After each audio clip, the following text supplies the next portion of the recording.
Hey everybody, this is John Swift here, and I'm going to show you guys how to do how to make a Photoshop painting that's based on a drawing, um, and this can be good for any kind of draw. If you like to draw on paper and then you want to take it into Photoshop and you want to isolate the lines and use it as the basis of a painting, then this is a really good technique, and it's just what I like to do, and it's my way of working. So I'm just going to show you what I do. And so what I have here is a scanned copy of a pen and ink drawing that I did on paper, and I scanned it using my cheap scanner, and I brought it into Photoshop, and I'm in CS3, but it doesn't really matter whether you're using whatever version of Photoshop you're using, whether it's Windows or Mac, it doesn't make any difference. So what I want to do now is I want to isolate the lines here in my drawing, and the easiest way to do that is to go into the channels panel here, and you can see I'm in RGB mode. And what I'm going to do is I'm going to take this blue channel, and you could actually use the green channel. Maybe I'll use the green channel. Doesn't really matter. I'm going to duplicate it. So now I have here green copy. And I'm going to go into levels, and I'm going to boost up the levels so that it's darker, because I like my lines to be dark. I like the rich black quality. The quality of the black is really nice. So now, in order to isolate that, all I have to do is go to the panel here and do a command or control click on this box right here, and if I do that, it's going to make a selection, and now it's going to select the drawing. So what I need to do next is I need to do a Shift Command I to invert that selection. Okay. Now I can actually get rid of that green copy. I don't need it anymore. So I'm going to drag that down into the garbage. I'm going to go back to layers. I'm going to make a new layer. I can get rid of that one. And I'm going to get my black for my foreground color. No spinning beach ball of death. Okay, so, I could just start painting this if I wanted to, but what I'm going to do is get the paint bucket. This is so easy. Boom, deselect, and that's it, right? I've got my lines just the way I want it. Whoops, didn't mean to do that.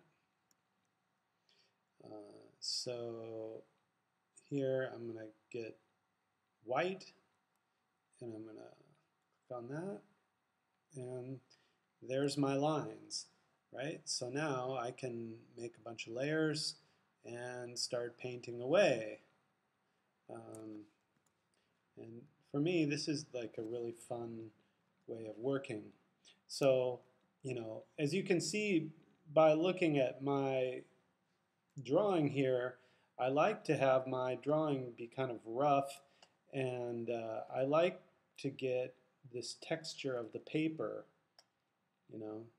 It just looks good to me. But another tool that I use a lot is this eraser tool. And you can get it by clicking on that, or you can just press E. And then, you can go in, because you've got this here, and you can, I want to get rid of those lines, and I want to make my brush hard. And I want to, yeah.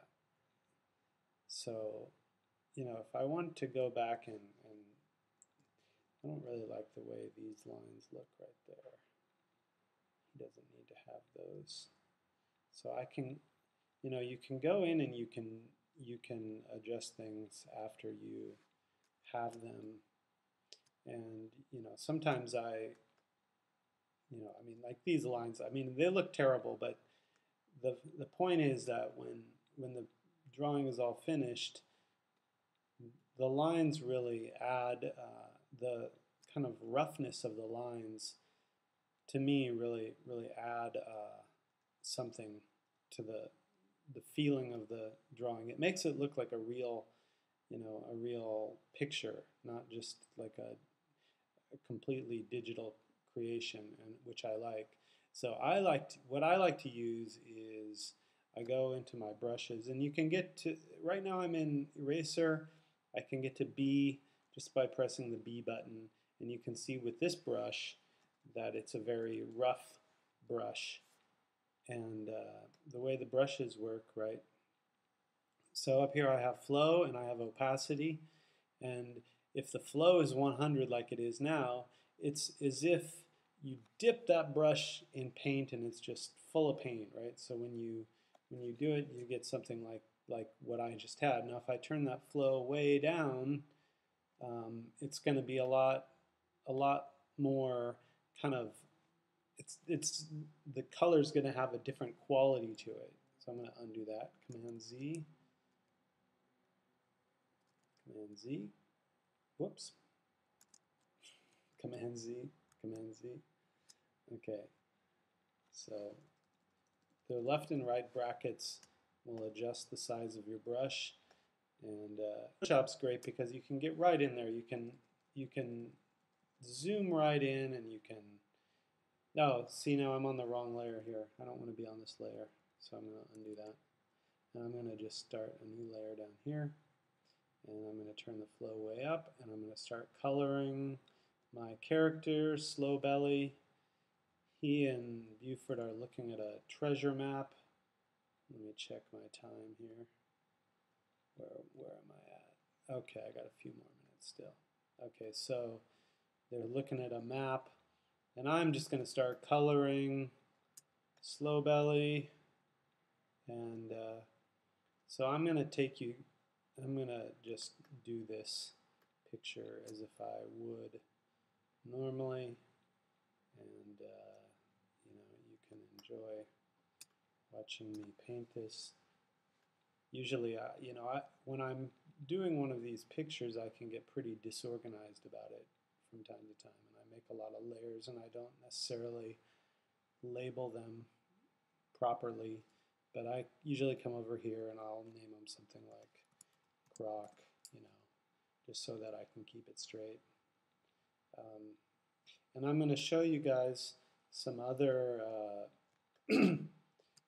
some other brushing techniques that I use to capture the light or the feeling of light in a drawing or in a painting. So you can see, but you can. It's so much fun to just paint a drawing. It's really a great way to work, I think. So I'm just going to keep painting there. Paint. And okay, I'm going to finish this guy, and I'll continue this tutorial in the next video. Thanks for watching.